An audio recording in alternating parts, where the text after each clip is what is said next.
नाजरीन, आप देख रहे हो खबर उर्दू, मैं हूं पठान जावेद। नाजरीन, आपको पता है कि 29 अप्रैल शाम 7 बजे से लेकर 3 मई सुबह 7 बजे तक कोरोना कर्फ्यू लगा दिया गया है।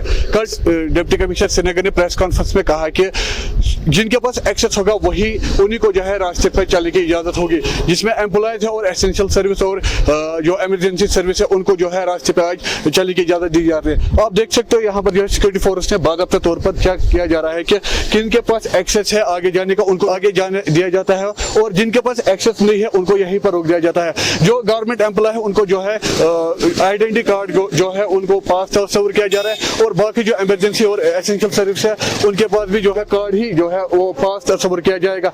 लगातार जो है कोविड केसों में जो है इजाफा देखने को मिल रहा है। अगर हम पूरे मुल्क की बात करें, पूरे मुल्क में भी आज जो है 3,80,000 से ज्यादा केस सामने आए हैं, जब जम्मू कश्मीर में भी 3,000 से ज्यादा केस सामने आए हैं। लगातार कोविड अमाते में बढ़ती जा रही है, और हिंदुस्तान में जिस तरह से हम देखते हैं लगातार, अगर हम महाराष्ट्र की बात करें, दिल्ली की बात करें, वहां पर ऑक्सीजन की बहुत ज्यादा कमी देखने को मिल रही है। वहीं यहाँ पर कल शाम जो है लेफ्टिनेंट गवर्नर के एडवाइजर बशीर खान ने इस बात से आगाह किया कि जो है कश्मीर में इस चीज की कोई भी कमी नहीं है और ऑक्सीजन यहाँ पर है। ऑक्सीजन